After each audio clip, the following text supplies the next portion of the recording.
Bueno, lo que comentaba es que yo voy a intentar dar un poco el punto de vista de cómo metodológicamente nos enfrentamos a la intervención en patrimonio desde el Ministerio de Cultura y cómo intentamos compatibilizar aspectos como lo que se están comentando en el seminario en nuestras intervenciones. Es verdad que cuando nos planteamos intervenir en un edificio protegido, pues da bastante vértigo, ¿no? Porque no nos encontramos solo con intentar compatibilizar todo lo que es la normativa edificatoria con todos los condicionantes urbanísticos, medioambientales, sino que además, claro, tenemos delante un edificio cuyos valores patrimoniales tenemos que conservar y claro, nuestra intervención tiene que compatibilizar ambas cosas, ¿no? Con lo cual la dificultad es añadida. Es verdad que hay parte de normativa que da cierta flexibilidad a la hora de intervenir en patrimonio, pero hay que tener muchos condicionantes en cuenta, que son los que tenemos que intentar reflejar en nuestras intervenciones. Voy a pasar muy rápido por la metodología porque creo que realmente el contenido más interesante está en los casos prácticos, pero bueno, simplemente a modo de recopilatorio, que seguramente todos los presentes ya lo conocen, simplemente contar que existe la normativa estatal, la Ley de Patrimonio Histórico Español de 1985 y también todas las normativas autonómicas que para asumir las competencias en patrimonio tienen las comunidades, ¿no? También existe un largo listado de cartas internacionales que dependen un poco de el tipo de congreso que fueron expuestas y la finalidad, pues tienen un poco el desarrollo correspondiente, ¿no? Nos podemos remontar tanto a la Carta de Atenas del 31 y a partir de allí, bueno, pues todas las que queramos enunciar, ¿no? No creo que sea el caso de hoy hacer una relación, pero sí que he querido aquí reflejar la imagen que tiene la página de ICOMOS, en la que se puede recurrir al texto de todas ellas y en función de las distintas tipologías ver cuáles son los criterios de intervención. Aquí lo más importante es conocer a fondo el edificio sobre el que se va a intervenir. Yo creo que hay que actuar como médicos, conocer muy bien al paciente, conocer todos los síntomas, ver qué herramientas tenemos, pero ya no solo desde el punto de vista arquitectónico, sino de todos los condicionantes, de su entorno, de las cuestiones que están interrelacionadas con ellos, que hay veces que serán interferencias difíciles de solucionar, hay otras que, bueno, pues que será más fáciles integrar, pero que tienen que basarse en el conocimiento profundo del monumento. ¿Cómo conseguimos este conocimiento? Bueno, pues existe una figura que es una reivindicación ya histórica por parte de todos, que es la del plan director, que es un documento casi imprescindible, sobre todo en aquellos monumentos en los que nos encontramos con una dificultad añadida de intervención. ¿Qué es un plan director? Pues es una buena pregunta, porque no se ha conseguido tener una regulación normativa de obligado cumplimiento con el contenido de este tipo de documentos y, sin embargo, es una herramienta que nosotros metodológicamente consideramos imprescindible para poder intervenir, ¿no? Es un documento, bueno, comentaba que no existe regulación normativa y es una herramienta o guía que sirve para profundizar en el conocimiento del monumento. Tiene obligatoriamente, como no puede ser de otra manera, está redactado por un equipo interdisciplinar que en función de la naturaleza del monumento que vayamos a valorar, pues tendrá unas disciplinas u otras y su contenido, aunque no tenemos una regulación normativa, sí que podemos encontrarlo en los distintos planes nacionales de patrimonio que ha realizado el Ministerio de Cultura.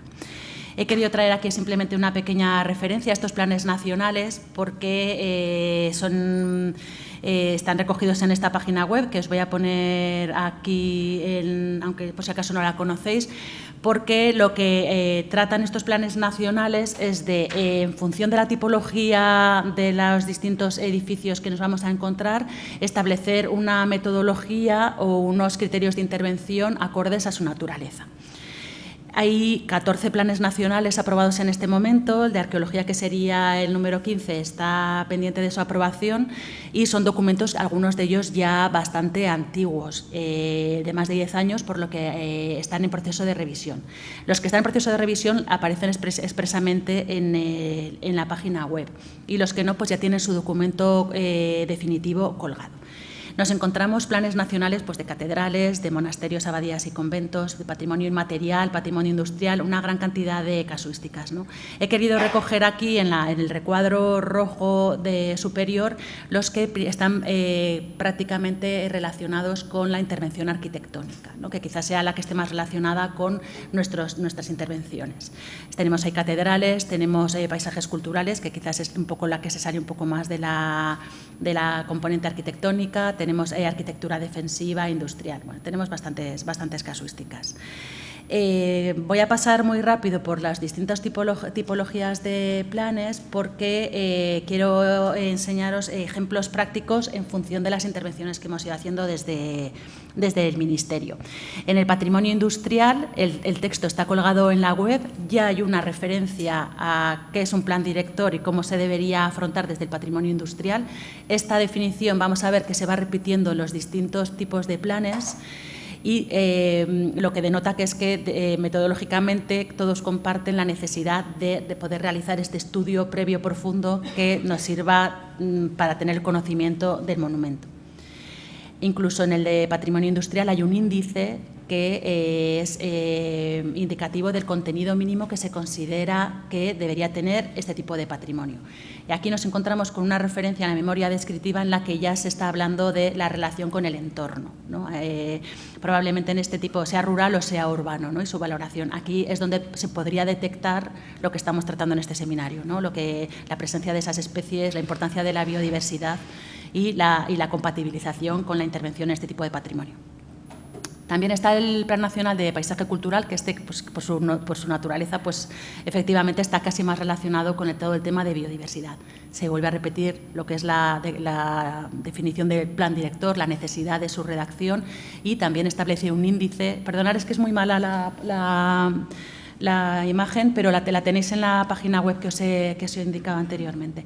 Y aquí sí que expresamente hace referencia al medio físico y a la necesidad de estudiar la biodiversidad, ¿no? De profundizar en el conocimiento de suelo, flora, vegetación, fauna y ecología del paisaje cuando se redacte un plan director que esté relacionado con el paisaje cultural.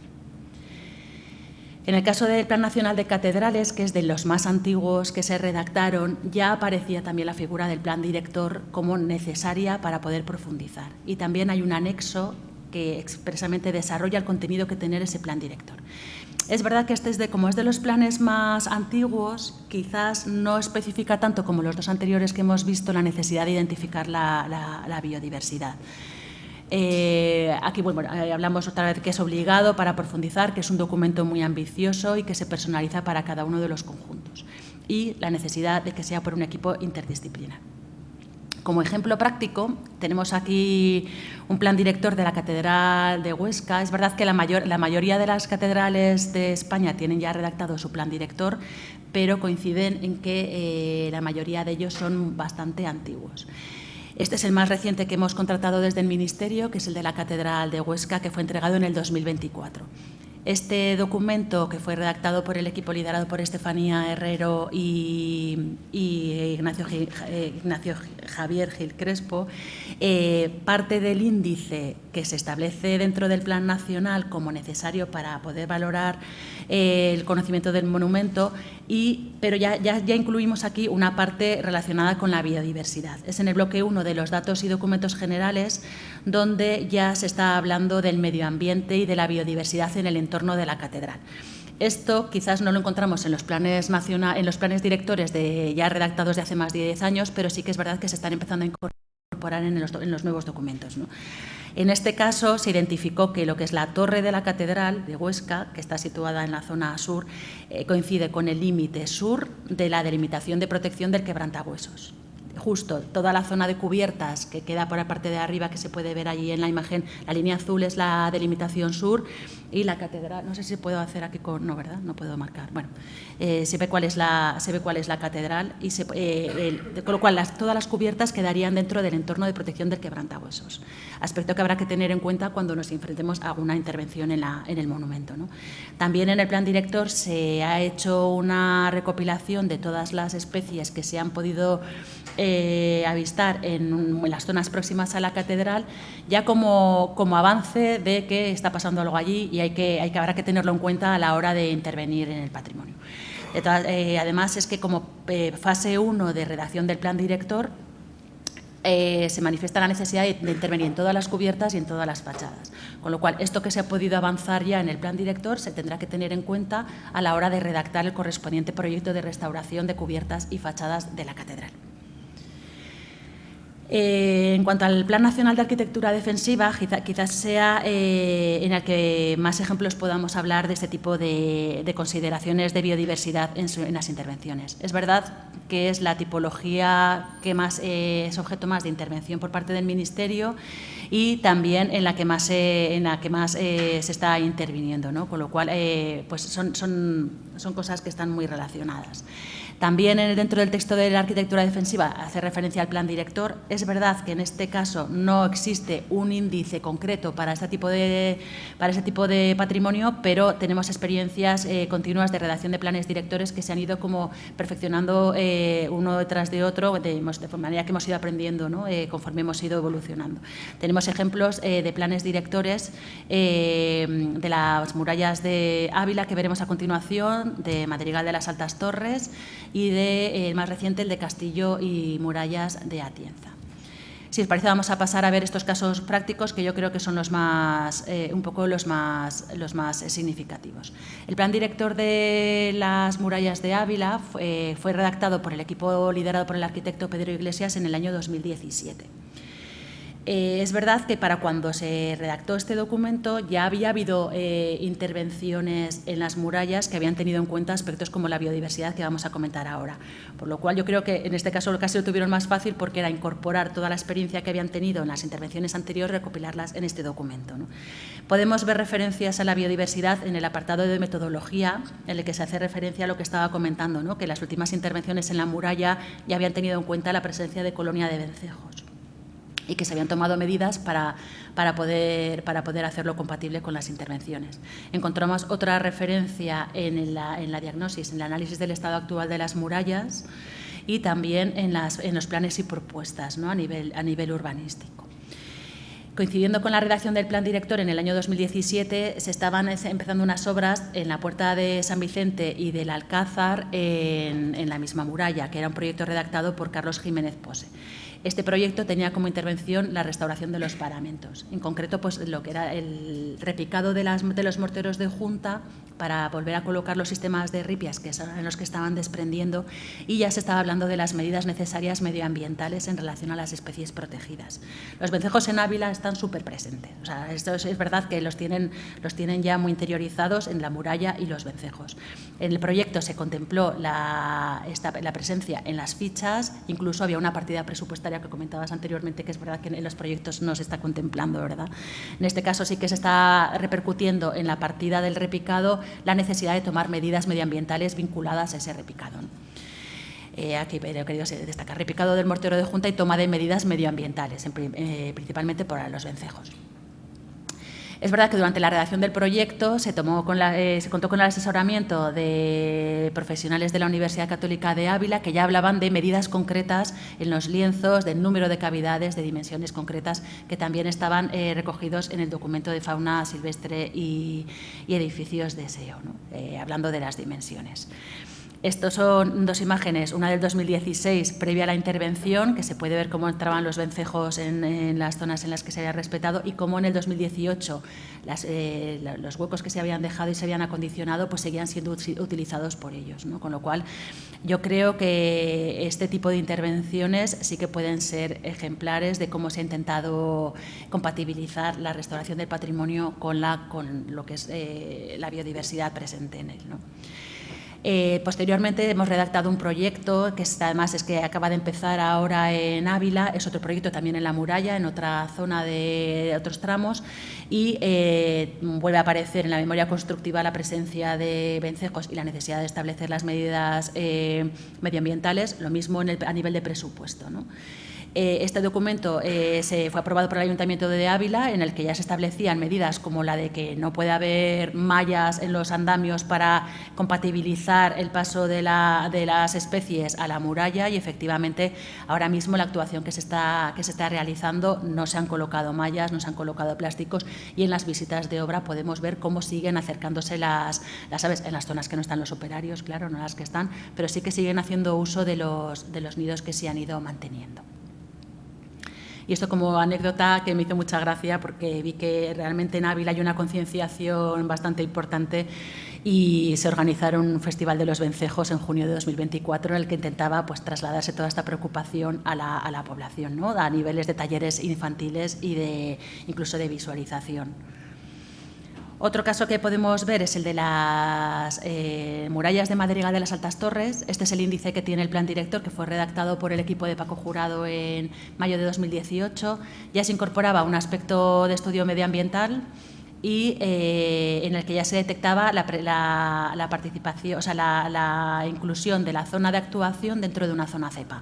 Con lo cual aquí ya tenemos un punto de partida que ya cuando se vaya a redactar un proyecto en las murallas sabemos que tenemos que tener en cuenta este aspecto, ¿no? Se identificaban tanto las especies que estaban fuera del núcleo urbano como las que estaban siempre relacionadas en la muralla, ¿no? Como era la cigüeña y el cernícalo primilla. Es verdad que en este caso las propuestas medioambientales que redacta el plan director quizás no están demasiado desarrolladas, ¿no? Porque se hablaban de instalación de cajas nidos artificiales próximas a las murallas para evitar el uso de mechinales, cuestión que vamos a ver luego que realmente no se ha enfocado así en la intervención de la muralla o la creación de observatorios ornitológicos. Pero sí que quiero destacar la importancia de que desde este documento ya se está identificando la necesidad de tener en cuenta estos aspectos, ¿no? En el caso de la intervención en las murallas de Ávila, como fue una declaración de emergencia y tuvimos que intervenir de inmediato sin que diera tiempo a redactar un proyecto, tuvimos que recoger todos estos aspectos en una memoria valorada, ¿no? En esta memoria valorada ya se estaba hablando de la necesidad de tener en cuenta la biodiversidad en la muralla. De hecho, Carlos, que es el coordinador del curso, fue el encargado de establecer, de hacer un informe de la identificación de las especies de fauna que había en la muralla, de manera que con este documento y con la memoria valorada se trasladó a la Junta de Castilla y León para la autorización de la actuación. Esta es la autorización de la Junta de Castilla y León, que establecía pues, como condiciones ambientales lo que hemos ido comentando, ¿no? La limitación de las zonas de actuación en función de la época de reproducción, mantener el mayor número de huecos posibles, valorar la colocación de nidales artificiales, tener cuidado con la época de reproducción y no establecer redes y plásticos, y que hay que intentar minimizar la presencia de las palomas. No voy a entrar en la comunicación de cualquier tipo de incidencia. No voy a entrar en las soluciones concretas porque van a ser objeto de una ponencia de Carlos, creo que esta tarde, me parece que vais a hablar de Madrigal, ¿no? Ahora, vale, pues mira, fenomenal. Pero sí que he querido incluir, pues imágenes de cómo estaba antes de la restauración, parte de los torreones, y cómo la restauración, ahí ya se pueden intuir ya medidas que se han tomado y que realmente son totalmente compatibles con la restauración del monumento, ¿no? Pasamos al caso de Atienza, que es el plan director de arquitectura defensiva, que es el más reciente, que se ha encargado desde el Instituto. Quizás este sea como el top 10 de lo que podemos nosotros recomendar, porque realmente en el índice ya se está haciendo un único apartado de medio ambiente, paisaje cultural y biodiversidad, y aquí sé que se ha realizado el esfuerzo de hacer la identificación concreta de todas las especies, incluso establecer ya pautas de intervención que deberán ser recogidas en los proyectos. Tampoco voy a entrar en detalle en este porque también va a ser objeto de una ponencia de Miguel Ángel, así que en principio simplemente dejarlo como ejemplo, que en el caso de tener que hacer una intervención en Atienza, la verdad es que va a ser un documento un documento muy útil, ¿no? Con propuestas concretas de metodología y de ejecución. El último de los planes de los que voy a hablar es el de abadías, monasterios y conventos. Es uno de los antiguos también, que también está en proceso de revisión, pero también establece la necesidad de establecer un plan director y de documentación como paso previo a cualquier tipo de intervención, ¿no? Aquí también hay un anexo que también establece el contenido que tiene que tener este plan director. Volvemos otra vez a lo mismo, es una herramienta guía eficaz, hay que establecer todo lo que son los desarrollo sostenible del monumento e incorpora novedades como paisaje, etnografía, muebles, documental, música, todo lo que hay que hacer de tener en cuenta. Una visión lo más amplia e integradora. Como ejemplo he querido traer el del Monasterio de Santa María del Parral, que es un monumento sobre el que nosotros hemos intervenido en sus cubiertas. Es un monumento que, aunque sea un monasterio y esté habitado por monjes, es de titularidad estatal y está adscrito a cultura, con lo cual nosotros tenemos el deber de conservación. Este monasterio goza de un plan director que fue redactado por la Universidad Politécnica de Madrid en el 13, y es verdad que aunque el plan director está muy bien desarrollado en los aspectos convencionales, ¿no?, arquitectónicos, de inmueble, de mueble, quizás en ese momento no se estaban planteando cuestiones de biodiversidad que estaban presentes en el monumento. Pero es verdad que en el bloque de patrimonio inmaterial hay una referencia que me gustaría leerles porque me parece muy bonita, ¿no? Es una transcripción literal del historiador José María Cuadrado de 1865, y ahí ya se está diciendo que pasamos horas copiando sus letreros, embargados en dulce y melancolía quietud, sin más acompañamiento que el canto de los pájaros que anidan en los templos abandonados. O sea, aquí ya en el 19 ya estaban, o sea, ya se veía que ya había una interrelación entre lo que era el patrimonio arquitectónico y la biodiversidad. Y sí que hay una muy reducida referencia a factores naturales, pero que no llega a desarrollar cuestiones concretas a la hora de tener en cuenta a la hora de intervenir en el monumento. La primera fase que proponía el plan director era proceder a la restauración de todas las cubiertas, porque es verdad que en la foto anterior, voy a volver un momentito para atrás, perdonadme, aquí ya se puede ver el estado en el que se encontraba el monumento en general. Las cubiertas estaban destrozadas y estaba entrando agua en el monumento, con lo cual ya la primera actuación que planteaba el plan director era que había que intervenir en todas las cubiertas y parte de las fachadas que estuvieran asociadas a esos niveles, ¿no? No sé cómo me estoy extendiendo mucho, no, todavía, creo que todavía mal. En ese sentido se redactó un proyecto para las cubiertas, también por el equipo de Estefanía Herrero, y allí en el proyecto, claro, no teníamos la referencia al plan director, con lo cual ya se hizo durante la redacción una primera aproximación de protección ambiental. En ese caso ya se estaba hablando de la presencia de lechuzas, grajilla, palomas, achova, el gorrión, y cómo se habían encontrado la presencia de murciélagos en la toma de datos del proyecto. De hecho, allí hay dos imágenes, una de un murciélago muerto era una imagen que nos dieron de la Junta de Castilla y León, y una imagen de uno de los murciélagos que se pudieron encontrar en el bajo cubierta durante la toma de datos para la redacción del proyecto. Aquí en el proyecto sí que se contempló una partida presupuestaria muy pequeña de unos 3.000 euros frente al 1.800.000 de intervención en el monasterio, que estaba centrada en los murciélagos, pero porque era en principio lo que se había trabajado durante el proyecto. Luego veremos que con estos 3.000 euros que eran de ejecución material se pudieron adoptar todas las medidas necesarias para las especies que se identificaron, lo que denota que realmente es muy poquita la partida presupuestaria que hay que destinar en las actuaciones. Estamos hablando de 3.000 frente a 1.800.000, y sin embargo vamos a ver que el grado de éxito de las medidas que se pudieron adoptar, ¿no?, en ese caso. Aquí para la redacción del proyecto, para la redacción de proyectos es lo que se contempló. En la ejecución de obra sí que el equipo director contó con la colaboración del Grupo Local de SEO Segovia, de Miguel Ángel, para establecer las medidas concretas de todas las especies que se estaban detectando. Ahí hay una imagen de una grajilla que cómo se colocaba en el andamio durante la ejecución de las obras, y la verdad es que no se inmutaba, ¿no? O sea que se consiguió tanto durante la ejecución como una vez finalizada la obra, cómo se pudo compatibilizar las dos ejecuciones, ¿no? Lo primero que se hizo fue una identificación del número de especies y de individuos de cada especie que se pudieron detectar.